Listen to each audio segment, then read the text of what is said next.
आज इंटरनेट सिर्फ आधे अधूरे सच और पूरे झूठ में डूबा हुआ है। किसी के पास गहराई से सोचने का या शांति से सुनने का वक्त ही नहीं है। हम एक ऐसा शांत कोना बनाने की कोशिश कर रहे हैं। Nope, not your ordinary podcast for entertainment. आपने एंशियंट हिस्ट्री आपने पढ़ाते पढ़ाते बहुत टाइम अपना स्पेंड किया, तो क्या आपने देखा कि तब ग्लोरी डेज थे हमारी सिविलाइजेशन के लिए या नहीं? बहुत टाइम तो नहीं हुआ, 10 साल हुए हैं। जो हिस्टोरियन के लिए 10 साल बहुत लंबा अरसा नहीं होता है। लेकिन इतिहासकार होने के नाते हम लगातार स्टूडेंट्स को ये कहते हैं कि ग्लोरी डेज नाम की कोई चीज़ नहीं है। एक हमारे हिस्टोरियन थे डी.एन. झा, वो कहते थे there is no such thing as a golden age, कि कोई ऐसा युग नहीं है जो एक स्वर्णिम काल हो। क्योंकि आप किसी भी समय को देखिए तो उसमें अच्छाइयाँ होती हैं, बुराइयाँ होती हैं, और हमारा काम होता है कि हम उस समय को समझें। और हमारे जो समझने के तरीके होते हैं वो अलग अलग सोर्सेज होते हैं, जो स्रोत होते हैं। तो हमारी कोशिश ये होती है कि उन सोर्सेज को पढ़ के, उनका एनालिसिस करके हम आपके सामने वो एक पिक्चर प्रस्तुत करें कि उस समय क्या हुआ था। और जो एक हिस्टोरियन का पिक्चर होता है वो समय समय पे बदलता भी है, क्योंकि नई रिसर्च होती है, नई चीज़ें उजागर होती है। कई बार होता है कि नए सोर्सेज सामने आते हैं। तो कभी भी किसी हिस्टोरियन का जो एक पिक्चर होता है पास्ट के बारे में, वो स्थिर नहीं होता है, वो बदलता रहता है। लेकिन अगर कोई कहना चाहे कि एक पास्ट में एक गोल्डन एज था, तो that is a fixed picture, वो कभी बदलता नहीं है। तो जो गोल्डन एज वाला एक पिक्चर है पास्ट का और जो एक हिस्टोरियन का एक पिक्चर है, वो बहुत अलग है, वो भिन्न है। तो कोई भी हिस्टोरियन किसी समय को इस तरह से कभी नहीं पेश करेगा कि वो एक गोल्डन एज है या वो कोई स्वर्णिम काल है। तो हमारे यहाँ ये होता है कि we try and divide the past into different periods, और हर एक पीरियड का अपना एक स्पेशलाइजेशन होता है। तो जैसे आप कह रहे हो कि मेरा स्पेशलाइजेशन है एंशिएंट हिस्ट्री, और मेरा जो फोकस रहा है वो भारत के इतिहास पे रहा है, तो प्राचीन भारत के इतिहास पे ही मेरा एक फोकस रहा है। तो वो सिविलाइजेशन कैसी थी और लोग क्यों इस ट्रैप में चले जाते हैं कि उसे गोल्डन एरा बुलाने लग जाता है? उसकी भी अपनी एक हिस्ट्री है। तो आप जैसे सिविलाइजेशन शब्द ही देखिए, तो हिंदी में हम बोलेंगे सभ्यता। तो सभ्यता जो शब्द है वो भी एक नया शब्द है। आप किसी पुराने ग्रंथ में देखेंगे तो आपको वो सभ्यता शब्द नहीं मिलेगा, आपको सभ्य मिलेगा, विच इज सिविलाइज्ड। और सभ्य शब्द की उत्पत्ति भी काफ़ी एक इंटरेस्टिंग है, क्योंकि सभ्य सभा से आता है। तो जो आदमी सभा में प्रवेश कर सकता था वो सभ्य था, और जो नहीं कर सकता था वो फिर असभ्य हुआ।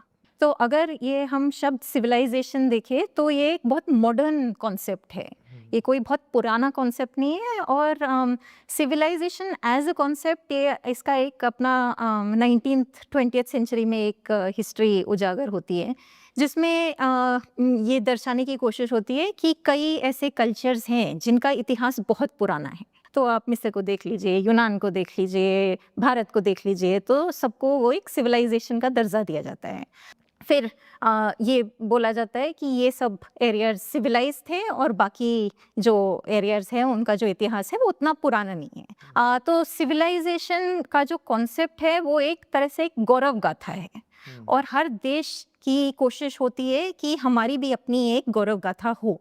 तो हम जब बच्चे थे, स्कूल में हम पढ़ते थे, तो हमें यही सिखाया जाता था कि जैसे जो मिस्र और यूनान थे वो गायब हो गए, लेकिन जो भारत की सभ्यता है वो एक धारा है जो चलती चली आ रही है। लेकिन एज ए हिस्टोरियन अगर आप मुझे बोलेंगे कि this is some continuous stream of a civilisation, तो ये मानना मेरे लिए मुश्किल होगा, क्योंकि किसी भी इतिहासकार के लिए दो चीज़ें दिखाना ज़रूरी है, एक है चेंज और एक है कंटिन्यूटी।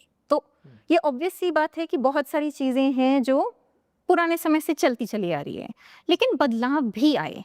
अगर हम आसपास देखें कि जो भाषाएं लोग बोल रहे हैं उसमें आपको तो कोई ऐसा आदमी नहीं मिलेगा जो प्योर संस्कृत आपसे बोल रहा है, या हम लोग भी जो भाषा इस्तेमाल कर रहे हैं उसमें फारसी के भी शब्द है, इंग्लिश के भी शब्द है, संस्कृत के भी शब्द है, सब मिले हुए हैं। तो हम किसी भी धारा को हम नहीं मान सकते कि वो बिल्कुल अनचेंजिंग है। तो हिस्टोरियन के लिए civilisation as a concept is not a very useful concept. हम अगर क्लासरूम में उसका इस्तेमाल करते हैं तो लिमिटेड तरीके से उसका इस्तेमाल होता है। जैसे कि माने आप आर्कियोलॉजी देख लीजिए, आर्कियोलॉजी में सिविलाइजेशन शब्द का इस्तेमाल होता है क्योंकि हम उसका इस्तेमाल तब करते हैं जब एक कल्चर का एक ऐसा लेवल उजागर हो जाता है जहाँ पे आपको सिटीज़ मिलेंगी, राइटिंग मिलेगी, कॉइनेज मिलेगा। तो जैसे आप बोलेंगे हड़प्पन सिविलाइजेशन, लेकिन आप जब आगे बढ़ते हैं तो सिविलाइजेशन शब्द का इस्तेमाल घटता चला जाता है। अब दिक्कत की बात यह है कि जो पॉपुलर कल्चर में हिस्ट्री की समझ है और जो एकेडमिक क्लासरूम के अंदर जो हिस्ट्री की समझ है उसमें एक बहुत बड़ी दरार है। तो अक्सर पॉपुलर कंसेप्शंस में ये सिविलाइजेशन शब्द इस्तेमाल किया जाता है, लेकिन हिस्ट्री क्लासरूम में सिविलाइजेशन शब्द कुछ बहुत ही स्पेसिफिक तरीके से इस्तेमाल किया जाता है। और माने आप ये भी जानते हैं कि सिविलाइजेशन शब्द का अपना एक पोलिटिसाइजेशन हुआ है। तो जैसे ये एक अमेरिकन स्कॉलर थे सैमुअल हंटिंगटन, उनकी किताब काफ़ी फेमस हुई थी कि क्लैश ऑफ सिविलाइजेशंस, जिसके चलते फिर एक पूरा ये वॉर ऑन टेरर जो था उसकी आइडियोलॉजी फैली गई कि एक वेस्टर्न सिविलाइजेशन है और इस्लामिक सिविलाइजेशन है और दोनों के बीच में एक लगातार जंग चलती चली आ रही है थ्रू आउट हिस्ट्री। तो एज ए हिस्टोरियन हम लोग सिविलाइजेशन शब्द को आज के डेट में बहुत न्यूट्रल शब्द नहीं मानते हैं और हमारी कोशिश होती है कि उसे कम से कम इस्तेमाल किया जाए। अगर इस्तेमाल किया भी जाए तो सिर्फ उन लिमिटेड कॉन्टेक्स्ट में इस्तेमाल किया जाए जहाँ पे उसकी कोई वैल्यू हो। जैसे कि मैंने बोला कि आर्कियोलॉजिकली सिविलाइजेशन आजकल भी प्रचलित है, but as a general explainer it is not something that we use. But if you go to the past, if we were not a civilization, तो हम कौन थे? Historians prefer the use of cultures. Okay. तो अगर हम India की बात करें तो वी यूज़ इंडियन सबकॉन्टिनेंट। और उस इंडियन सबकॉन्टिनेंट में जो एक जोग्राफिक मार्कर है उसमें आप फिर जानते हैं कि अलग अलग कल्चर्स थे। अब उन जो कल्चर्स है उनका अपना एक इतिहास है, अलग अलग समय पे वो मिले, अलग अलग समय पे अलग भी हुए, अलग अलग समय पे कोई राजा आया जिन्होंने काफ़ी कल्चर्स को जोड़ा और एक राज्य बनाया। लेकिन अगर हम भारत के इतिहास को देखें तो ऐसे बहुत कम समय है जब हमारे पास एक कोई ऐसा ये राज्य या साम्राज्य मौजूद था जिसने पूरे सबकॉन्टिनेंट को जोड़ा। तो हमारी कोशिश ये होती है कि हम इन अलग अलग जो पिक्चर्स हैं उनको देखें, उनको समझें और उनका इतिहास लिखने की कोशिश करें। अब कोई भी अगर हिस्टोरियन हो उसका अपना एक स्पेशलाइजेशन होगा। कोई आपसे कोई अगर हिस्टोरियन बात करे तो वो कभी नहीं बोलेंगे कि मैं हर पीरियड के बारे में सब कुछ जानता हूँ। यूजुअली एक हिस्टोरियन बोलेंगे कि ये मेरा अपना एरिया है और इस एरिया के बारे में जितनी जानकारी है वो मेरे पास है, लेकिन उस एरिया से आप निकलोगे तो शायद उतना हमें पता नहीं होगा। तो जैसे मैंने अपने डिसर्टेशन में एक डायनेस्टी है वो सातवाहन करके, आजकल वो दोबारा वो चर्चे में आए हैं क्योंकि अगर आप मुगलों को टेक्स्ट बुक से निकालना चाहते हैं तो आप किसको डालेंगे। तो ये बात हो रही है कि सातवाहन, मौर्य, चालुक्य, इस तरह के जो राजवंश है उनको लाया जाए अब टेक्स्ट बुक्स में। लेकिन जो आपका स्पेशलाइजेशन है वो एक छोटा दायरा होता है। पर जैसे अगर आप स्कूल में हिस्ट्री पढ़ाना चाहते हैं या कॉलेज में हिस्ट्री पढ़ाना चाहते हैं तो the attempt will be at comprehensiveness, कि आप किसी स्टूडेंट को एक कॉम्प्रिहेंसिव तरीके से समझाएं कि इतिहास में क्या क्या हुआ। और जो इतिहास का एक स्टडी है वो हर देश के लिए बहुत ज़रूरी होता है क्योंकि उसी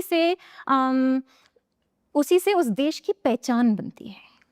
जिस तरह से लोग माने अपनी पहचान ढूंढते हैं और फिर पूछते हैं कि मेरे बाप दादा कहाँ से आए, उन्होंने क्या किया, माने मेरी अपनी क्या एक हिस्ट्री है, उसी तरह से एक देश को इतिहास की ज़रूरत महसूस होती है। और उस वजह से आप किसी भी मॉडर्न देश को देखोगे तो उसमें ये हिस्ट्री करिकुलम स्थापित किया गया है। और हमारे देश में भी आप किसी और देश को भी देख लो, आप पाकिस्तान को देख लो, भूटान को देख लो, श्रीलंका को देख लो, तो आज़ादी के बाद हर देश ने अपना एक हिस्ट्री करिकुलम शुरू किया था और उसमें एक कोशिश की गई थी कि इतिहास और सिटीजनशिप, नागरिकता को जोड़ा जाए। तो ये माना जाता है कि एक नागरिक बनने के लिए आपके अंदर एक समझ होनी चाहिए इतिहास के बारे में, समाज के बारे में, सिविक्स के बारे में, अपनी ड्यूटीज़ के बारे में। तो सोशल साइंसेस को कई बार इस फ्रेमवर्क के अंदर पढ़ाया जाता है। लेकिन जैसे जैसे आप आगे बढ़ते हैं तो फिर आप स्पेशलाइज करते हो और फिर आपका काम सिर्फ ये नहीं होता है कि आप एक पुराने समय के बारे में एक गौरव गाथा सुनाए लोगों को। तो मुझे लगता है कि हिस्ट्री में एक क्रिटिकलिटी है और उस क्रिटिकलिटी के बगैर आप इतिहास को नहीं समझ सकते हैं। करेक्ट। तो जो एंशिएंट सिविलाइजेशंस जो हम सोच रहे हैं कि अगर इन्हें लाया जाए हमारी हिस्ट्री में या हमारे करिकुलम में, टेक्स्ट बुक्स को लेके बहुत चर्चा होती है कि ये सब सिविलाइजेशंस जो थी, जैसे आपने कहा गुप्ता सिविलाइजेशन, या ये सिविलाइजेशन के जो मतलब थे किंग्स, और जैसे वो प्रजा को अपनी ट्रीट कर रहे थे, बहुत डिफरेंस था उनमें और बाकियों में, या कुछ सिमिलैरिटीज़ थी? बिकॉज एक समझिए, मैं आज के दौर में अगर हम देखें तो एक गवर्नमेंट आके दूसरे पिछले गवर्नमेंट से ज़्यादा ड्रास्टिकली डिफरेंट तो नहीं हो सकती। एक अगर आप 30 साल का भी ले आंकड़ा तो कैसे था ये, मतलब from one dynasty to another? तो पहली बात है कि जो ये एंशिएंट सिविलाइजेशन का समय बताते हैं वो बहुत लंबा समय है। अब हड़प्पन सिविलाइजेशन का अगर आप डेट देंगे तो वो 3000 BC से उसकी कहानी शुरू होती है और आप माने गुप्त जो कालीन है उसका आप डेट अगर देना चाहे तो वो 300 AD है। तो आप ये सोचिए कि 3000 BC में क्या हो रहा है और 300-400 AD में क्या हो रहा है, उसके बीच में काफ़ी कुछ बदलाव होगा। लेकिन जब कहानी सुनाई जाती है हमारे प्राचीन भारत के इतिहास के बारे में तो सब कुछ एक साथ मिलाया जाता है। तो किसी भी हिस्टोरियन के लिए ये मानना मुश्किल है कि all of ancient India is one singular stream. और आपने जो टेक्स्ट बुक्स की बात की, इस बीच में टेक्स्ट बुक्स में बदलाव भी आए हैं। तो जो पहले टेक्स्ट बुक चला था जो 2000s में NCERT ने निकाला था, उसमें एक कोशिश की गई थी कि स्टूडेंट्स को धीरे धीरे हिस्ट्री के अलग अलग पीरियड, अलग अलग पहलू समझाए जाएं एक ग्रेडेड तरीके से। तो अगर आप एंशिएंट हिस्ट्री का टेक्स्ट बुक उस समय का आप देखेंगे तो उसमें फिर पहले ये सिंधु सभ्यता के बारे में कुछ बताया गया था, फिर वेदों के बारे में कुछ बताया था, फिर उसके बाद जो 6th century BC के डेवलपमेंट्स थे जिसमें वो बौद्ध और जैन धर्म उभरे उसके बारे में बताया गया था, फिर मौर्य काल के बारे में बताया गया था। तो एक अलग अलग एक पीरियडाइजेशन के तहत समझाया गया था कि क्या क्या हुआ था प्राचीन समय में। लेकिन आज के डेट की अगर आप टेक्स्ट बुक देखो तो एक कोशिश की गई है कि उस पूरे पीरियड को एक ही रंग से रंगा जाए। तो जैसे ये दर्शाने की कोशिश की गई है कि शुरुआत से ही ये भारत का एक कंसेप्शन था और वही भारत का कंसेप्शन आज तक चलता चला आ रहा है। ये कंसेप्शन लोगों को भले ही अच्छा लग सकता है, ये सुनने में बड़ा अच्छा लगता है। और उसमें फिर एक विष्णु पुराण से श्लोक निकाला गया है, एक मेरे ख्याल से संगम टेक्स्ट से कुछ एक एविडेंस दिखाई गई है, फिर कुछ कहानी सुनाई गई है उपनिषदों की। लेकिन एज अ हिस्टोरियन हम लोग जानते हैं कि इतिहास के अपने अलग अलग पर्त होते हैं और उन पर्त को अलग करना धीरे धीरे वही हमारा काम होता है। अगर आप कहेंगे कि इन सब पीरियड्स को आप एक साथ जोड़ने की कोशिश करोगे तो that is not a historical analysis, that is an analysis for a certain kind of cultural glory या किसी तरह का एक राजनीतिक प्रोजेक्ट हो। बेसिकली कन्वीनियंट है और अक्सर सोशल साइंस के केस में ये बोला जाता है कि हम स्टूडेंट पे ज़्यादा लोड नहीं रखना चाहते हैं। तो इसलिए आपने देखा होगा कि जो अलग अलग सोशल साइंस की टेक्स्ट बुक्स थी उनको अब जोड़ा गया और एक ही टेक्स्ट बुक सोशल साइंस की अब निकाली गई है। तो ये तो उस तरह से बात हो गई ना कि आप बोलिए कि मैथमेटिक्स पढ़ाना है लेकिन अलजेब्रा तो बहुत मुश्किल है, आप अलजेब्रा हटा दीजिए सिलेबस से। या आप केमिस्ट्री पढ़ा रहे हैं और आप पीरियोडिक टेबल में कह रहे हो कि सारे एलिमेंट्स को इक्वल और प्रोपोर्शनेट रिप्रेजेंटेशन नहीं मिल रहा है। तो जब इस तरह की बातें आप साइंस के बारे में कहेंगे या किसी और डिसिप्लिन के बारे में कहेंगे तो लोग कहेंगे कि मजाक है, लेकिन आप social science, history, political science के बारे में ये बात बोलते हैं तो लोग कहते हैं दिस इज एब्सोल्युटली लॉजिकल। और माने ये जो जैसे नई टेक्स्ट बुक्स निकली हैं उसमें फॉर इंस्टेंस एविडेंस क्या होता है, ये बच्चों को समझाना ज़रूरी है किसी भी लेवल पे, बेसिक लेवल पे, क्योंकि हम पास्ट के बारे में जो भी बोलते हैं वो उस एविडेंस, उस स्रोत के बेसिस पे होता है। लेकिन मैंने देखा है कि जिस तरह से वो एविडेंस पेश भी किया गया है वो कई बार आधा अधूरा पेश किया गया है। तो आप दिखाना चाहते हो कि भारतवर्ष नाम की चीज़ थी जो अनंत काल से अमृत काल तक ये भारतवर्ष नाम की एक चीज़ है। तो उसमें एक जैसे विष्णु पुराण का श्लोक दिया है इसी टेक्स्ट बुक में। जो श्लोक है वो है कि उत्तरम यत् समुद्रस्य हिमाद्रश्चैव दक्षिणम वर्षम तत् भारतम नाम, फिर वो रोक देते हैं। हाँ, और बाकी जो है वो है भारती यत्र संतति। अब इसका मतलब ये है कि समुद्र के ऊपर और हिमालय के नीचे जो देश है वो भारतवर्ष है। तो वो सुन के किसी को लगेगा कि आज का जो डेफिनेशन है भारतवर्ष का वही डेफिनेशन आपको विष्णु पुराण में भी मिल रहा है।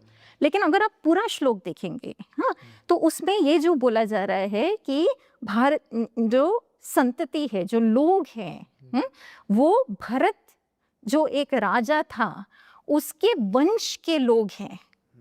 तो फिर आप समझते हैं ना कि उसमें जो बात बोली जा रही है वो एक ऐसे पॉलिटी के बारे में बोली जा रही है जिसमें एक राजा था और उसके वंशज थे। लेकिन हमारा जो भारत है वो एक डेमोक्रेटिक स्टेट है जिसमें कोई राजा नहीं है और हम सब उसके नागरिक हैं और हमारा एक समान अधिकार है। तो हमारा काम एक हिस्टोरियन के नाते ये है कि हम ये अंतर दिखाएं पास्ट और प्रेजेंट के बीच में। लेकिन आजकल जो एक समझ फैली हुई है इतिहास के बारे में, उसमें ये कोशिश की जा रही है कि हम ये दिखाएं कि जो आज है या जो हम कल बनाना चाहते हैं वही चीज़ पास्ट में मौजूद था। तो जिस तरह से हम चाहते हैं कि माने हमारे देश साइंस में प्रगति करे या चांद पे पहुँचे, तो ये दिखाना ज़रूरी होता है कि पुराने समय में भी ऐसा ही था। तो फिर सवाल ये उठता है कि बीच में क्या हुआ। तो फिर ऑब्वियसली ये बोला जाता है कि अलग अलग इन्वेडर आए और उन्होंने हमारा जो सभ्यता था, जो हमारा सिविलाइजेशन था, उसे ध्वस्त किया और फिर हमें दोबारा उसे उजागर करना पड़ेगा। फिर उसमें कैसे सच्चाई तो है नहीं, मतलब तब न्यूक्लियर पावर नहीं था तो आप एक सिविलाइजेशन को ख़त्म तो नहीं कर सकते थे, तो इट्स क्लियरली अ कंटिन्यूएशन। तो इतनी सिंपल सी चीज़ लोग क्यों नहीं समझ पा रहे हैं?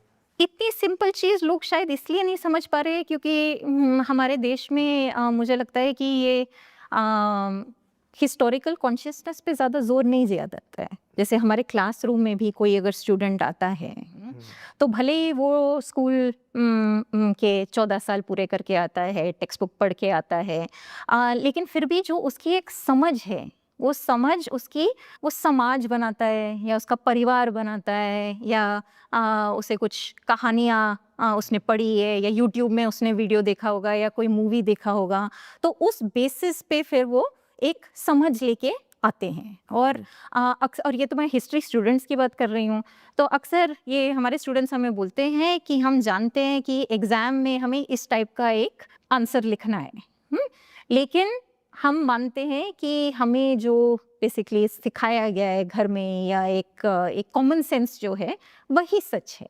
तो इसलिए फिर as a historian working in India हमारा काम बड़ा मुश्किल हो जाता है, क्योंकि हम जो बात कहना चाहते हैं हम किसी बेसिस पे बोल रहे हैं, किसी आधार पे बोल रहे हैं, किसी सोर्स के बेसिस पे बोल रहे हैं, लेकिन जो एक कॉमन सेंस फैला हुआ है वो काफ़ी अलग है। तो किसी स्टूडेंट को समझाना कि आप जो कॉमन सेंस लेके आ रहे हैं वो कॉमन सेंस गलत है, वो कोई आसानी से वो बात मानेगा नहीं। तो अगर फॉर इंस्टेंस आपको ये समझाया गया है आपका धर्म सबसे अच्छा है, और ये मैंने हर धर्म के साथ है कि उनके जो अनुयायी हैं उनको बोला जाता है कि हमारा धर्म सबसे अच्छा है, और वही स्टूडेंट आपके क्लास में आता है और उसे समझाया जाता है कि इस धर्म की अपनी एक हिस्ट्री है, वो मानना बड़ा मुश्किल होता है लोगों को। एक अंदर से एक विरोधाभास चलता है कि मैं कुछ जानता हूँ, मेरे फैमिली ने मुझे कुछ बताया है और आप मुझे कुछ बता रहे हैं, और वो दोनों मिलते नहीं हैं। तो उसे समझना और उसका बेसिस समझना, उसी प्रोसेस में मुझे लगता है लोग एजुकेट होते हैं। क्योंकि मैंने भारत जैसे देश में मुझे लगता है कि खासकर पिछले 2 दशक में एक फोकस ये टेक्निकल सब्जेक्ट्स पे दिया गया है कि साइंस या इंजीनियरिंग या मेडिसिन। तो कोई भी जैसे नॉर्मली माँ बाप नहीं चाहेंगे कि उनका बच्चा कोई ऐसा विषय पकड़े जिसका स्कोप नहीं है। तो अधिकतर अगर हमसे मिलने स्टूडेंट आता है या माँ बाप आते हैं तो उनका पहला सवाल ये होता है कि प्लेसमेंट क्या है या इस विषय का स्कोप क्या है। तो मुझे लगता है कि हमारा जो पूरा एक एजुकेशन कल्चर है वो काफ़ी बदला है, खासकर पिछले 20 साल में, और उसमें एजुकेशन को नौकरी के साथ जोड़ा गया है।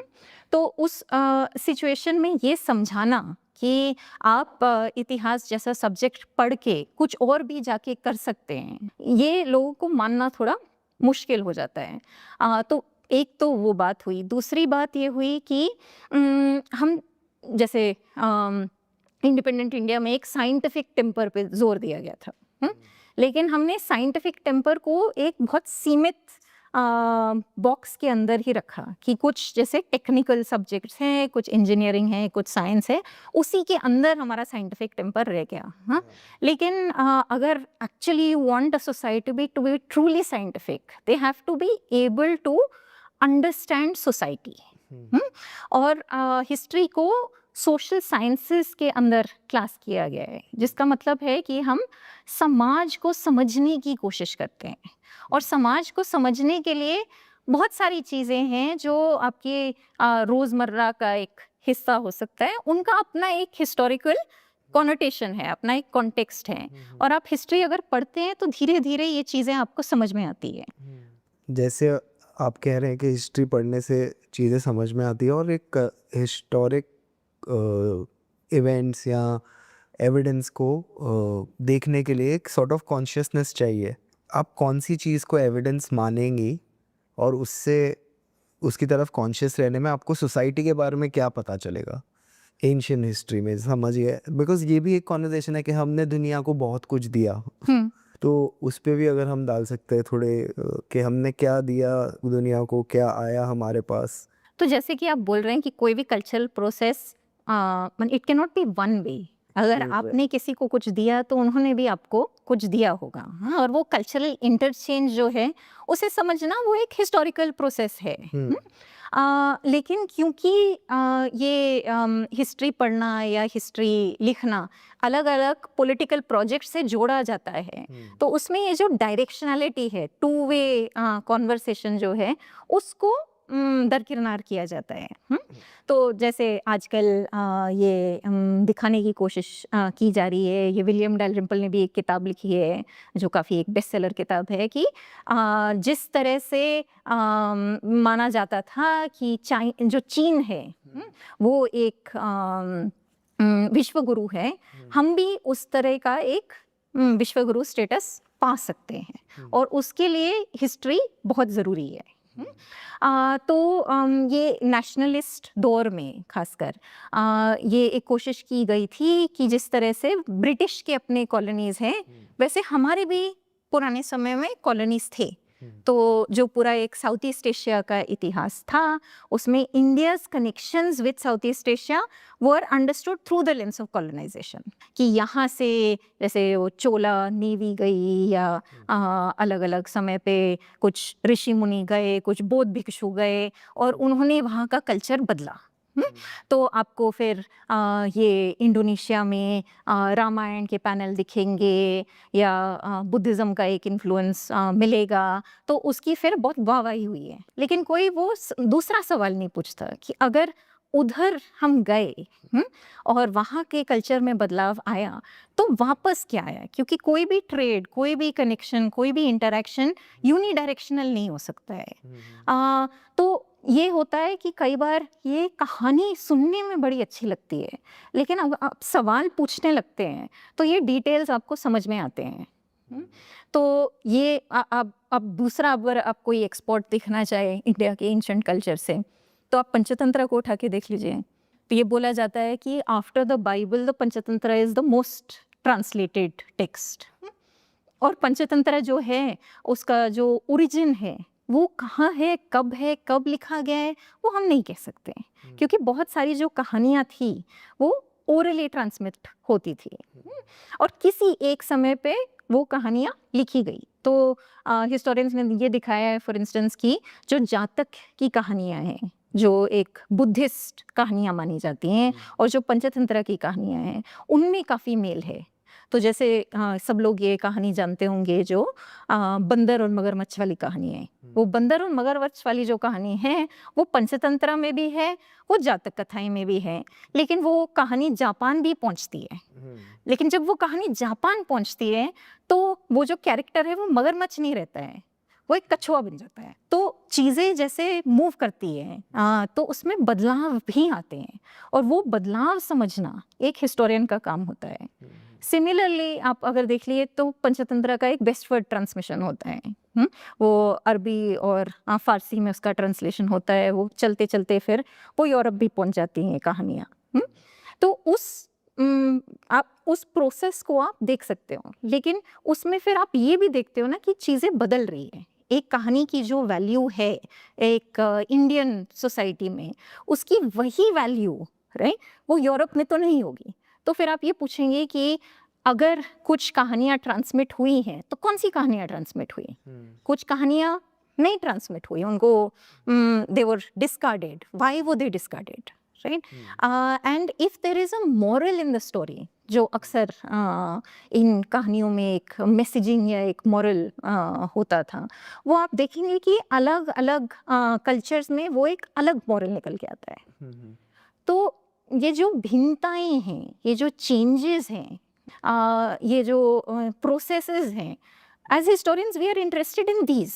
It is not enough to say we exported the Panchatantra to the world. Correct, पर इसमें अगर आप एग्जाम्पल दे पाए तो शायद थोड़ा और इंटरेस्टिंग हो लोगों के लिए कि कैसे कुछ चीज़ ट्रैवल करके बदल जाती है। तो जैसे मैंने ये बंदर और मगरमच्छ वाली कहानी बताई है, बंदर और मगरमच्छ वाली कहानी तो हर कोई जानता है। तो बट मैंने बोला कि वो कहानी जब तक जापान पहुंचती है तो उसमें मगरमच्छ की जगह कछुआ एक आ जाता है। तो बंदर बैठता है कछुए के ऊपर। तो वो क्यों है? क्योंकि उस कल्चर में वो मगरमच्छ नाम का एक प्राणी वो नहीं जानते थे। सिमिलरली आपने एक दूसरी कहानी सुनी होगी पंचतंत्र में, जहाँ पे अगेन एक कछुआ होता है और दो पक्षी होते हैं, और वो एक सरोवर में रहते हैं, फिर उसका पानी सूख जाता है। तो फिर जो पक्षी हैं वो कहते हैं कि हम तुम्हें यहाँ से निकाल देते हैं। और तो कछुआ कहता है कि कैसे, क्योंकि मैं तो उड़ नहीं सकता हूँ। तो वो कहते हैं कि हम एक डंडी पकड़ेंगे और तुम उसे पकड़ना अपने मुंह से, और हम उड़ के तुम्हें एक नई जगह ले जाएंगे। तो कछुआ फिर कहता है कि ठीक है। लेकिन जो कछुआ है वो बहुत बातूनी है, तो वो कुछ देर अपना माने मुंह बंद रखता है, लेकिन वो एक शहर के ऊपर उड़ रहे होते हैं, और उस बीच में लोग इकट्ठा हो जाते हैं कि they have never seen a site like this, और वो उनकी तरफ इशारा करते हैं, और कछुआ कहता है कि वो मेरी तरफ इशारा क्यों करते हैं, और वो नीचे गिर जाता है। तो ये कहानी हर बच्चे को एक किसी पंचतंत्र की बेसिक किताब में मिल जाएगी। और उसमें ये बोला जाता है तो मॉरल इज कि आपको ज़्यादा बोलना नहीं चाहिए, लेकिन आप हिस्टोरिकली अगर देखें तो इस कहानी को पंचतंत्र में इसलिए डाला गया था कि लोगों को बेसिकली दर्शाया गया था कि अगर आप दोस्तों के बीच में दरार डालना चाहते हैं, अलगाव डालना चाहते हैं, तो उसका क्या एक तरीका होना चाहिए। क्योंकि जो पंचतंत्र जो थी संस्कृत वाली पंचतंत्र, उसे एक नीति शास्त्र का दर्जा दिया गया था। और niti shastra is a science of politics. तो आप कैसे फिर how do you want to make friends into enemies, how do you want to break up a friendship, is something that's very important in politics. तो स्टोरी से लोग क्या moral निकाल रहे हैं या क्या मैसेजिंग निकाल रहे हैं, वो अलग अलग समय में बहुत अलग हो सकता है। Right, does that make sense? हाँ, 100%। बेसिकली जैसे ये कहानियाँ है एक जो हमारी बाहर गई और फिर अलग तरह से वापस आई, बट इंडिया का ज़्यादा मतलब एज अ सिविलाइजेशन जो अब हम हमेशा पास्ट में जाके सिर्फ ग्लोरी ही ढूंढना चाहते हैं, विच इज़ नॉर्मल, बट ऐसा कुछ हो जो एक्चुअली ग्लोरियस हो। तो आप ग्लोरी ढूंढना चाहते हैं तो बहुत कुछ है जो ग्लोरियस है, राइट। तो जैसे ये जो कहानियाँ हैं, ये इसकी कहानी, पंचतंत्र की कहानी देख लीजिए, महाभारत रामायण की कहानी देख लीजिए, आप जो वेदों में श्लोक है उनको देख लीजिए, आप जो बुद्ध के वचन है उनको देख लीजिए, देयर ऑल वेरी ग्लोरियस। लेकिन मेरा यही कहना है ना कि as a historian we do not focus only on glory, we focus on the complexities of people's lives. तो अगर देखें कि किस तरह की हिस्ट्रीज लिखी गई हैं, इसका भी अपना एक इतिहास है जिसको हम कहते हैं historiography. Historiography is the tradition of scholarship on history. तो अगर आप एक हिस्ट्री स्टूडेंट हैं और आप रिसर्च करने की कोशिश कर रहे हैं, तो आपका गाइड आपको सबसे पहले यही बोलेगा कि आप जाके पहले अपना हिस्टोरियोग्राफी करें। तो आप किसी भी सब्जेक्ट पे अगर कुछ लिखना चाहते हैं, आप जैसे मौर्य साम्राज्य पे कुछ लिखना चाहते हैं, तो सबसे पहले आपको ये देखना पड़ेगा कि मेरे से पहले जो इतिहासकार थे उन्होंने इस इशू पे क्या क्या बोला है, उनके बीच में क्या क्या डिबेट चली, और उसके बाद उसको समझने के बाद फिर मैं खुद उन अलग अलग सोर्सेज को समझने की कोशिश करूँगा या करूँगी। तो अब वही जैसे मैंने बोला, वो पॉपुलर परसेप्शन कुछ है और हिस्टोरिकल समझ कुछ और है। तो पॉपुलर समझ में ये माना जाता है कि जो मौर्य साम्राज्य है वो बहुत ही फैला हुआ एक साम्राज्य था, बहुत ही सेंट्रलाइज स्टेट था, और उसका जो पहला राजा था वो था चंद्रगुप्त मौर्य। चंद्रगुप्त मौर्य के एक गुरु थे जिनका नाम है चाणक्य, और चाणक्य ने एक अपनी जितनी एक लर्निंग थी वो एक टेक्स्ट में जिसका नाम है अर्थशास्त्र में, उसमें सब कुछ लिख डाला। तो लोगों को लगता है कि जो अर्थशास्त्र है it is a manual for the Mauryan state, कि अर्थशास्त्र में जो जो लिखा गया है वो मौर्य साम्राज्य उसी तरह से चला था। लेकिन आप किसी ढंग के इतिहासकार से अगर पूछेंगे तो ये बात बिल्कुल नहीं मानी जाएगी, क्योंकि हिस्टोरिकल रिसर्च ने ये दिखाया है कि जो अर्थशास्त्र है, जो एक शास्त्र है, एक ग्रंथ है, वो एक समय पे नहीं लिखी गई। और ये अधिकतर जो हमारे पुराने ग्रंथ हैं उनके साथ ये है कि आप महाभारत को भी ले लो, रामायण को भी ले लो, अर्थशास्त्र को भी ले लो, कामसूत्र को भी ले लो, it's not a text that is composed by one author at one time. और ये इतिहासकारों ने कैसे दिखाया? तो 1960s में एक स्कॉलर है थॉमस ट्राउटमन करके। ट्राउटमन ये अर्थशास्त्र का एक स्टैटिस्टिकल एनालिसिस किया उसके टेक्स्ट का, और उसमें उन्होंने ये दिखाया है कि जिस तरह की भाषा इस्तेमाल हुई है वो किसी एक आदमी की नहीं हो सकती। क्यों? क्योंकि if you right you will have certain patterns. आप माने लिखेंगे तो आप द का इस्तेमाल करेंगे, कुछ आपके शब्द होंगे विच यू पर्टिकुलरली लाइक, उसका एक लहजा होगा। लेकिन अर्थशास्त्र है, किसी भी दूसरे आप ग्रंथ को देखेंगे तो उसमें लगेगा कि कई सारे लोगों ने इसमें कंट्रीब्यूट किया है, और उसमें ये भी दिखाया गया है कि अलग अलग समय पे अलग अलग चीज़ें जोड़ी गई है। तो ओरिजिनल चीज़ क्या थी हम नहीं कह सकते, चाणक्य ने लिखी थी ये भी हम नहीं कह सकते, चाणक्य कौन थे, उनका क्या डेटिंग है, उसको भी लेके डिबेट है। तो जो चीज़ें पब्लिक को बड़ी सिंपल लगती है, बड़ी ऑब्वियस ही लगती है, लगता है उन्हें ये फैक्ट है, आप किसी भी हिस्टोरियन से पूछेंगे they will say this is not a clear fact and they will give you reasons why. But जैसे ये इनविजिबल डॉट्स जहाँ हमें आंसर नहीं मिले, हमने 2 डॉट जॉइन करके आगे बात लेना, हम ले गए आगे बात। चाणक्य नीति अब पॉलिटिक्स में बहुत सुनी जाती है, बट ये एक्सेप्ट करना कि वो ओवर कोर्स ऑफ टाइम लिखी गई थी, उसका जितना भी एविडेंस हो हम एक्सेप्ट नहीं करना चाहते कि वो इतना टाइम लगा ये लिखने के लिए। एक ही आदमी था, वो ऐसा दिखता था, ये राजा था, वो वैसे दिखता था। सो ये जैसे आपने कहा ना, स्टूडेंट पे लोड ना पड़े, शायद ये उसी का तो ये कंटिन्यूएशन है। उसी तरह की बात है ना कि आप कहते हैं कि आप ये नहीं मानने को तैयार है कि चाणक्य नाम का एक सिंगल आदमी नहीं था। और अगर माने किसी दूसरे समय की बात हम करें तो कोई ये मानने को तैयार नहीं है कि Anarkali for instance is not a historical character, right. तो वो तो एक पब्लिक परसेप्शन है और उसे बदलने में बहुत समय लगता है। लेकिन जो हिस्ट्री स्टूडेंट है, if that history student wants to be persuaded by the evidence, तो वो एविडेंस समझ के हिस्ट्री के जो नियम है उसे समझने के बाद ये शायद नहीं कहेगा, राइट, कि अर्थशास्त्र को चाणक्य ने ही लिखा था और जो मौर्य साम्राज्य है वो इसी बेसिस पे चला था। क्योंकि ये बिल्कुल साफ है कि जो मौर्य साम्राज्य का एविडेंस है हमारे पास, वो अधिकतर जो एविडेंस है वो अशोक के जो शिलालेख हैं वही है हमारे पास। चंद्रगुप्त मौर्य के केस में हमारे पास एक भी कंटेम्पररी इंस्क्रिप्शन नहीं है। तो इसका मतलब ये नहीं है कि चंद्रगुप्त नाम के राजा नहीं थे, लेकिन इसका मतलब ये है कि उस राजा के बारे में समय के साथ अलग अलग कहानियां बनती गई। अब उस कहानी में क्या फैक्ट है क्या फिक्शन है उसे अलग करना एक मुश्किल काम है। इतिहासकारों ने कोशिश की है और आप फिर पूछ सकते हैं कि उसका बेसिस क्या है। जैसे अगर कोई बात है जो 2 अलग अलग सोर्स में आपको मिले तो आप कहेंगे कि करॉबरेशन है, तो मैं इस बात को मानने को तैयार हूँ। लेकिन अगर कोई आपको कहानी मिलती है जो 7th सेंचुरी AD में लिखी गई है तो फिर तो काफी दूर है ना वो। How can you take a source that is 1000 years later and use it to study that period? That does not really make any sense. अब पब्लिक का जो एक समझ है वो तो जैसे मैंने बोला वो अलग अलग सोर्सेस से आता है।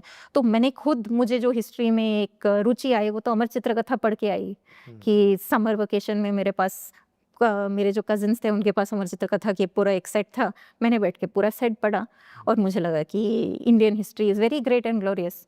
लेकिन as I grew to be a history student तो मुझे समझ में आया कि जो अमर चित्रकथा की कहानियाँ हैं वो 100% सच नहीं है। तो वो डिस्टिंक्शन बनाना वो समय के साथ शायद आता है।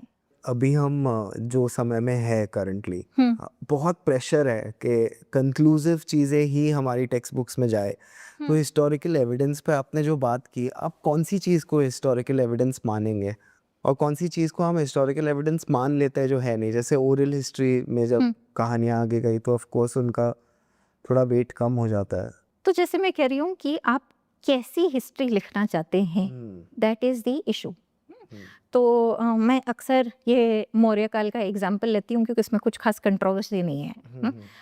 तो आप फॉर इंस्टेंस ये अशोक का केस अगर आप लेंगे, तो हम ये जानते हैं कि जो मौर्य काल के जो राजा थे उसमें पहले चंद्रगुप्त थे, फिर बिंदुसार थे, फिर अशोक थे। तो Ashok is a historical figure. हाँ, ये हम क्यों जानते हैं? क्योंकि हमारे पास प्रूफ है। वो प्रूफ क्या है कि उसके अलग अलग इंस्क्रिप्शंस है जो एक पूरे सब कॉन्टिनेंट पे मौजूद है, मिलते हैं। अभी भी नए इंस्क्रिप्शंस हमें मिल रहे हैं।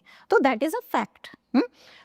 Ashok was a ruler of the Mauryan dynasty is also a fact, क्योंकि हम जानते हैं अलग अलग तथ्यों से, अलग अलग सोर्सेज से कि एक मौर्य साम्राज्य था। तो ये कोई बनी बनाई बात नहीं है, इसका एक ठोस प्रूफ है। लेकिन जो अशोक के जो स्तंभ है, हाँ, या उनके जो रॉक एडिक्ट्स हैं, उनमें उनका एक मैसेज है जो वो अपना धम्मा बताते हैं। तो जो अशोक का धम्मा था उसमें अलग अलग चीज़ें हैं। वो बोलते हैं कि माँ बाप की इज्जत करनी चाहिए, सच बोलना चाहिए, जो ब्राह्मण है और श्रमण है दोनों को पूजना चाहिए, दोनों को दान देना चाहिए, ये इस टाइप की बातें हैं। तो हिस्टोरियंस का एक डिबेट रहा है कि जो ये अशोक का धम्मा है, इज इट बुद्धिस्ट इन्फ्लुएंस्ड और is it a larger public doctrine? क्योंकि हम जानते हैं कि अशोक बुद्धिस्ट थे, वो बौद्ध धर्म में मानते थे, लेकिन जो उनका धम्मा था, क्या वो एक कोशिश थी कि लोगों के बीच में ये बुद्धिज्म फैलाया जाए? इस पे एक डिबेट है। तो आप अगर टेक्स्ट बुक में लिखेंगे एक चैप्टर मौर्य साम्राज्य के बारे में, तो ये तो फैक्ट है कि अशोक एक राजा थे, मौर्य साम्राज्य था, ये तो फैक्ट है, इस पे कोई डिबेट नहीं है क्योंकि ये बार बार इसे प्रूव किया गया है। लेकिन अगर आप लिखेंगे कि जो मौर्य अशोक का जो धम्मा था that was a Buddhist ideological project, तो उस पे एक डिबेट है। तो लोग आपसे कह सकते हैं कि ये पूरी तरह से सही नहीं है, इस बात को नहीं डाली चाहिए एक टेक्स्ट बुक में, किसी दूसरे तरीके से इसे बताना चाहिए। तो जो ऐसा नहीं है कि हिस्टोरियंस के बीच में डिबेट्स नहीं होते हैं, खूब होते हैं, खूब चलते हैं, सालों साल चलते हैं, कई बार लोग एक दूसरे से बात नहीं करते हैं, लेकिन the framework of the debate is understood कि आप एविडेंस के बेसिस पे बात कर रहे हैं। जो पब्लिक एक डिस्कोर्स में कई बार डिबेट्स होते हैं, उसमें कुछ समझाना हमारे लिए बड़ा मुश्किल होता है क्योंकि लोग जानते नहीं है कि एविडेंस क्या है और एविडेंस से आप क्या सवाल पूछ सकते हैं। तो आप ट्विटर या फेसबुक या इंस्टाग्राम पे देखेंगे तो कई बार लोग माने किसी ग्रंथ से का कुछ पैसेज उठा के डाल देंगे और बोलेंगे 10 प्रूव्ड, लेकिन ये कोई भी हिस्टोरियन इस कोटेशन को नहीं मानेगा क्योंकि more important than reading the sources is how you weigh and measure them. आप उनसे क्या सवाल पूछते हैं, आप माने ठोक बजा के ही कुछ बोलेंगे एज अ हिस्टोरिकल फैक्ट। जो एविडेंस एक दूसरे से मेल नहीं खाते, अगर उसका एक एग्जाम्पल हो कि Ashoka was trying to make sure that the entire kingdom is Buddhist. If this is one argument, the other argument is he was Buddhist and he wanted peace after war and he thought peace was the best way to maintain people. ये दो argument है, तो evidence क्या है जो इसको support करता है? What are the two things? Ashok was Buddhist? Because उसने मतलब वॉर देखने के बाद उसका एक स्पिरिचुअल अवेकनिंग हुआ और उसके बाद उन्होंने मतलब मूवी में तो ये दिखाया गया है, शाहरुख खान वाली। शाहरुख खान। तो ये एक लोग मानते हैं और दूसरा एविडेंस ये है कि वो बहुत ही मतलब शार्प थे और उनको लगा कि नहीं अब तो वॉर हो गया, अब इनको कंट्रोल करना है तो रिलीजन ऑफ पीस के थ्रू ही करना पड़ेगा। ओके, वो शाहरुख खान की वाली जो मूवी जब आई थी मैं उस समय कॉलेज में थे और मैंने इंटरव्यूज पढ़े थे जिसमें उन्होंने बोला कि अशोक के बारे में ज़्यादा कुछ हिस्टोरिकल इन्फॉर्मेशन नहीं है, इसलिए हमने थोड़ा बढ़ा चढ़ा के वो माने कहानी बनाते हैं। सो ठीक है, वो क्रिएटिव लाइसेंस है। अब किसी मूवी में कोई क्या दिखाना चाहे उसे आप रोक तो नहीं सकते, लेकिन प्रॉब्लम तब आती है ना हमारे देश में जब उस मूवी के बेसिस पे लोग अपना एक हिस्टोरिकल समझ बनाने की कोशिश करते हैं या बन जाती है लोगों की। तो अब अशोक और ये जो कलिंगा वाली जो बात है, तो उसमें अशोक का एक है रॉकी डिक 13, जिसमें वो काफ़ी एक लंबा इंस्क्रिप्शन है, प्राकृत में है, और उसमें वो कहते हैं कि मैं गया कलिंगा लड़ाई लड़ने, लेकिन वहाँ पे जितने लोग मारे गए, जितने बेकसूर लोग थे, जो who are normal people wanting to live a life, right, who are householders, उनको भी उतना दुख झेलना पड़ा, वो फिर मुझसे सहा नहीं गया और उसके बाद मैंने बोला कि मैं युद्ध त्याग रहा हूँ। और उसके बाद हमें एक्चुअली कोई प्रूफ नहीं मिलता है कि उसके उनके काल में उन्होंने दोबारा कोई युद्ध लड़ा, तो that is a fact, right. लेकिन उस युद्ध के बाद उनका धर्म परिवर्तन हुआ, ये अमर चित्र कथा हिस्ट्री है। No evidence, there is no evidence in the source. फिर एपिग्राफर्स और जो हिस्टोरियंस है उन्होंने ये भी दिखाया है कि जो रॉकी डिक 13 है, जिसमें इस पूरे सिचुएशन का एक विवरण हुआ है, वो कलिंग जो आज का उड़ीसा है उसमें वो रॉकी डिक गायब है। तो कोई अलग रॉकी डिक है, सेपरेट रॉकी डिक्स करते हैं जो उस जगह के लिए लिखी गई थी। तो उससे फिर आपको क्या दिखता है ऑब्वियसली इट मीन्स कि कलिंग की जो लड़ाई थी उसे लड़ने के बाद हाँ उन्होंने युद्ध त्याग दिया। लेकिन उसका मतलब ये नहीं है कि उन्होंने कलिंगा को अपने टेरिटरी का हिस्सा नहीं बनाया और उसके ऊपर शासन किया। राइट। तो माने जैसे हमने बोला जो उस समय के राजा थे वो कोई महापुरुष तो नहीं थे, उनका काम था कि वो अपना राज्य चलाए और अलग अलग तरीकों से अलग अलग समय पे जो राजा है उन्होंने अपना चलाया। कुछ लोग थे अशोक की तरह जिन्होंने कुछ अपनी नीति बनाने की कोशिश की, अपना धम्मा उजागर किया, और भी राजा महाराजा थे जिन्होंने वेद धर्म या यज्ञों का इस्तेमाल करके अपना शासन चलाया। तो वो तो उनके ऊपर था कि वो कौन सी टेक्निक या कौन सी पॉलिसी लगाने की कोशिश करे। लेकिन अशोक के केस में हम ये जानते हैं कि वो माने बौद्ध धर्म के अंदर वो एक बड़े इम्पोर्टेंट फिगर बने। और आगे जाके जब एक एग्जाम्पल देना होता था कि a ruler who was Buddhist and a king, तो अक्सर अशोक का ही एग्जाम्पल दिया जाता था। और उसके चलते एक नए तरह के टेक्स्ट उभरे जिनका नाम है आवदान। तो एक जैसे अशोक आवदान है जिसमें अशोका की कहानियां सुनाई गई है एक बुद्धिस्ट कम्युनिटी के लिए। उसमें एक कहानी अगर मैं आपको बताऊं तो ये बताया जाता है कि अशोक बहुत बूढ़े हो गए थे और उनकी एक बीवी थी जिनका नाम था तिष्यरक्षिता। तिष्यरक्षिता बहुत सुंदर थी। और अशोक का एक बेटा था जिसका नाम था कुणाल, और हमें बोला जाता है कि कुणाल भी बहुत सुंदर थे। और तिष्यरक्षिता की नज़र पड़ी कुणाल पे और उन्हें प्यार हो गया। लेकिन कुणाल ने तिष्यरक्षिता को कहा कि आप मेरी माँ जैसी हैं, तो मैं कैसे फिर आपके साथ मेरा प्रेम संबंध कैसे हो सकता है। फिर एक पूरी कहानी सुनाई जाती है जहाँ पे तिष्यरक्षिता ने खूब षड्यंत्र किए और कुणाल को मरवाने की कोशिश की।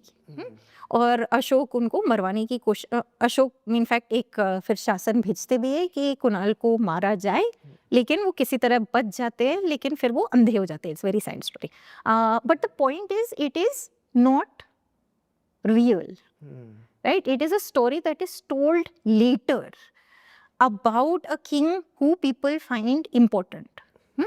अशोक के जो कंटेम्पररी सोर्सेज हैं, जो उसके खुद के इंस्क्रिप्शंस हैं, उसमें ना तिष्यरक्षिता का मेंशन है, ना कुणाल का मेंशन है, ना माने इन सब डिटेल्स के बारे में हमें कोई कोरोबोरेटिंग एविडेंस नहीं मिलता है। तो फिर हम क्यों माने कि ये कहानी सच है? क्योंकि ये काफ़ी सेंचुरीज के बाद ये एक टेक्स्ट लिखी गई है। तो उस टाइप के एविडेंस को फिर हम ज्यादा जोर नहीं देंगे। जो अशोक के समय का एविडेंस है हम उस पे जोर देंगे। पर ये एविडेंस या ये स्टोरी कोई टाइप ऑफ मोरालिटी सोसाइटी में इन्फ्यूज करने के लिए आई होगी, और अशोक बिल्कुल तो पहचानते हैं लोग तो स्टोरी में अशोक को तो बेटर है। हाँ, तो ज़्यादा अच्छा रहता है। तो इसलिए हम लोग भी जिस तरह की हिस्ट्री चाहते हैं उसमें हम चाहते हैं कि लोग हो, उसमें हीरो हीरोइन हो, उसमें प्रेम कथा हो, उसमें माने युद्ध हो तो और भी अच्छा है। तो हम ये ह्यूमन डिटेल चाहते हैं। लेकिन जो प्राचीन इतिहास है उसमें दिक्कत की बात ये कई बार ये ह्यूमन डिटेल हमारे पास नहीं होता है। और जो ह्यूमन डिटेल होता भी है वो ऐसी कहानियों में है जिसमें वो फैक्ट निकालना बड़ा मुश्किल होता है। तो ये एक तरह से चैलेंज होता है एक एंशिएंट हिस्टोरियन के लिए कि हमारे सोर्सेज इस तरह के सोर्सेज हैं। अब आप माने जैसे जो सुत्त पिटिका और विनय पिटिका की जो कहानी है, जो बौद्ध धर्म की जो टेक्स्ट हैं, उसमें आपको खूब डिटेल मिलता है। लेकिन हम ये माने कि बुद्धा ने यही बात एग्जैक्टली की थी, वो भी कहना ठीक नहीं होगा। So we have to treat our sources with some circumspection. We have to ask questions of them. While someone who is a believer, कोई बुद्धिस्ट होगा तो वो यही मानेगा ना कि ये माने सुत्त पिटिका और विनय पिटिका में जो बातें हैं ऐसे ही हुआ होगा क्योंकि मेरे ट्रेडिशन ने मुझे ये बताया है। तो इसलिए वो एक there is a difference between the religious understanding of the past and a secular historical understanding of the past. हाँ, बट जैसे एंशियंट हिस्ट्री में जैसे हम हमेशा इस पे ही आ जाते हैं, गुप्ता एम्पायर और अशोका पे। हाँ। ऐसे कौन से और फिगर्स रहे हैं जो थोड़े अंडर डिस्कस्ड? तो जैसे आपने बोला ना कि ये मौर्य एम्पायर है और गुप्ता एम्पायर है, हाँ, तो अब मेरा जो खुद का रिसर्च था, वो पीएचडी का जो रिसर्च था, मेरी इनफैक्ट कोशिश यही थी कि जो बीच का पीरियड है उसको समझने की कोशिश की जाए, और उसमें इनफैक्ट मेरा जो काम था वो इंस्क्रिप्शंस पे ही था। और आप शायद गए होंगे सांची, या जो सांची स्तूप है, अगर आप गए हो, या उस समय में पूरे भारत में अलग अलग जगहों पे ये स्तूप, बड़े बड़े स्तूप बनाए गए थे, और उन स्तूपों की खास बात ये है that they were made by something that is called collective patronage. तो आप हर पैनल को अगर देखेंगे तो उसमें एक छोटा सा इंस्क्रिप्शन होगा जिसमें लिखा जाता है कि इस स्लैब को या इस पिलर को XYZ ने पैसा दे के बनाया, विच इज़ फैसिनेटिंग, क्योंकि यहाँ पे कोई राजा महाराजा नहीं है, और हमारी ये एक्सपेक्टेशन होती है कि राजा महाराजा ने ही मंदिर बनाया होगा या ने ही स्तूप बनाया होगा। लेकिन इसमें आपको ऐसे नाम मिलते हैं जो नॉर्मल लोगों के नाम है, बहुत सारी औरतें मिलती हैं। और फिर आपको ये सोचना पड़ता है ना कि इतना बड़ा अगर स्ट्रक्चर है और इतने छोटे छोटे अगर डोनेशंस है, तो इनको एक साथ खड़ा कैसे किया गया होगा, किसकी एजेंसी होगी, क्या हुआ था? क्योंकि अगर उस इंस्क्रिप्शन पे किसी ने बोला है कि so and so made the gift, right, कि इन्होंने दान किया, लेकिन उस इंस्क्रिप्शन को लिखा किसने? या जो आर्किटेक्चरल प्रोग्राम है वो किसका था? और अगर माने किसी भी आप अच्छे यूनिवर्सिटी डिपार्टमेंट में जाएंगे तो ये सब जो पीरियड्स है, ये जब सब जो कहानियां हैं, इनके बारे में भी बातचीत होती है। ये सिर्फ मौर्य या गुप्ता साम्राज्य या मुगल कालीन भारत सिर्फ इस पे फोकस नहीं किया जाता है। इनफैक्ट मेरा तो मानना है कि इंडिया में जो एंशिएंट हिस्ट्री में एक तरह से जो अच्छा काम हुआ है पिछले कुछ दशकों में, उसमें सोशल हिस्ट्री एक बहुत नई फील्ड है और बहुत ही क्रिएटिव फील्ड है, जिसमें ये माने समाज को समझने की कोशिश की गई है। तो आप देखेंगे फॉर इंस्टेंस कि अक्सर हम कास्ट के बारे में बात करते हैं और हम कास्ट की हिस्ट्री सुनाते हैं तो हम पूना पैट से पहले जाते ही नहीं हैं, हाँ। लेकिन आप अगर सोचेंगे कि इतना एक बड़ा सिस्टम है जो पूरे सब कॉन्टिनेंट में फैला हुआ है, कई जगह है जो ट्राइबल एरियाज हैं वहाँ पे नहीं फैला, लेकिन मोटा मोटी तो पूरे देश में ये सिस्टम फैला हुआ है, हाँ। आप कैसे फैला, कब फैला, किसका एक तरह से आप कह सकते हो कि किसका इनिशिएटिव था, उसकी डेटिंग क्या है, इस तरह के सवाल हम पूछते नहीं हैं।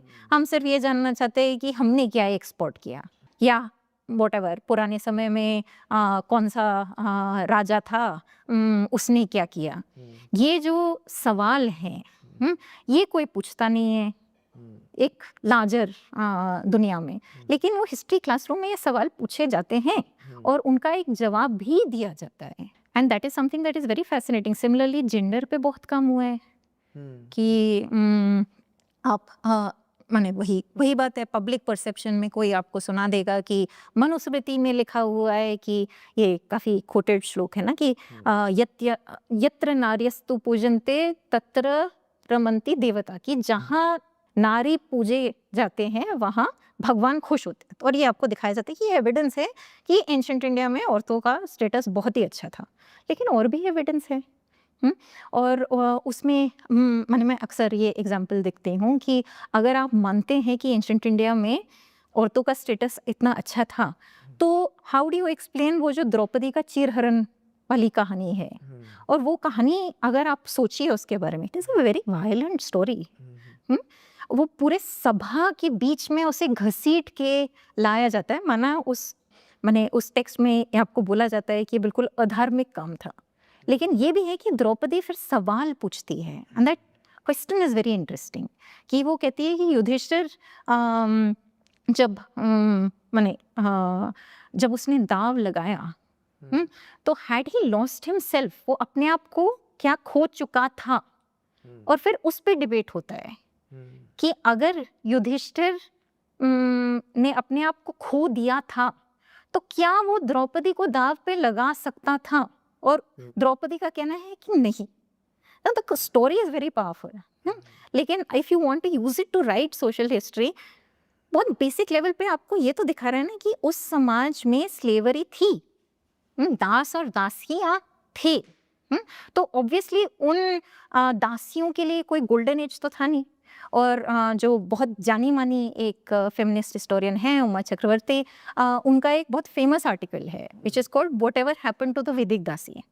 तो अक्सर ये बोला जाता है कि अरे एंशिएंट इंडिया में और तो वो बहुत ही अच्छा एक स्टेटस मिलता था, ये गार्गी और मैत्री का एग्जाम्पल देके आपको ये समझाया जाता था कि बिल्कुल बराबरी वाला एक हिस्सा था। लेकिन माने हम जैसे जो इतिहासकार हैं, हमें उस दासी की हिस्ट्री जो है उस पे भी प्रकाश डालना होता है, and that is the difference between the public perception of glory and the historians understanding of everyday social reality. हाँ, तो औरतों के लिए तो समय कोई भी जैसे आज भी है वो तो अच्छा है नहीं, तो एंशिएंट हिस्ट्री में ऐसी क्या चीज़ें हैं जो हमें बताती है कि सती उसमें से एक है जो काफ़ी लोग डिबेट कर रहे हैं अभी कि था ही नहीं, तो वैसी चीज़ें हैं। तो मतलब व्हाट हैपेंड टू द दासी में भी काफ़ी चीज़ें लिखी गई होंगी, अगर उस पर हम थोड़ी बात कर सके तो। ओके, सो जैसे आपने सती का एग्जाम्पल दिया, तो आजकल ये किसी मेरे ख्याल से किसी जाने माने ऑथर ने ही बोला था ना कि सती थी नहीं। हाँ, उनका हाँ। जॉनर है माइथोलॉजी और हिस्ट्री को। हाँ, तो माने जिस तरह से वो अमर चित्र कथा के चलते एक परसेप्शन बना है, उनकी जो नॉवेल्स है उनके चलते भी एक परसेप्शन बना है। एज अ हिस्टोरियन हमारे लिए तो of course it is interesting, क्योंकि आप उस माने किसी भी इस तरह के आर्टिकुलेशन को देख के आप समझा सकते हो कि ये सब बातें एक्चुअली इनएक्यूरेट है। तो अब सती का आप केस देखो तो ये भी बोलना सही नहीं है कि आपको सती के एग्जाम्पल्स शुरुआत से मिलते हैं। वो एक समय के बाद आपको वो इंस्टेंसेस मिलते हैं, और ये भी हिस्टोरियंस ने दिखाया है कि ऐसा नहीं है कि सती प्रथा जो थी वो पूरे समाज में व्याप्त थी। वो कुछ ही ऐसे सेक्शंस थे जहाँ पे ये प्रैक्टिस मौजूद थी। मेरे ख्याल से सती का जो इतिहास है वो एंशिएंट पीरियड के लिए इतने डिटेल में नहीं लिखा गया है, क्योंकि हमारे पास उस तरह से इतना एविडेंस नहीं है। जो एविडेंस है वो एक ये सब जो सती स्टोन्स है, जो मेमोरियल्स है, उस तरह का एक एविडेंस है हमारे पास। लेकिन कुछ तो उदाहरण है ही, जैसे वो महाभारत के केस में है कि जब पांडु मरे तो माद्री भी उनके साथ सती हुई। तो इस तरह के इंस्टेंसेस हैं, लेकिन उसमें ये डेफिनेटली नहीं दिखता है कि हर विधवा को प्रेशराइज किया जाता था कि आपको सती बनना है। और जो सोशल हिस्टोरियंस हैं उन्होंने ये भी दर्शाया है कि जो संस्कृत ग्रंथ में जो बातें लिखी गई है वो कई बार सिर्फ अपर कास्ट पे लागू थे। माने हमारे देश में आप देखोगे कि बहुत अलग अलग बहुत विविध कल्चर्स और सोसाइटीज़ हैं। तो उसमें जैसे आप अगर एक एग्जांपल मैं आपको दूं, जो महाभारत की कहानी है जहाँ पे अर्जुन और सुभद्रा को प्यार हो जाता है। Now technically they are cousins. तो फिर वो उसे भगा के ले जाता है, वो कृष्ण का सपोर्ट होता है, और फिर अर्जुन और सुभद्रा की शादी हो जाती है।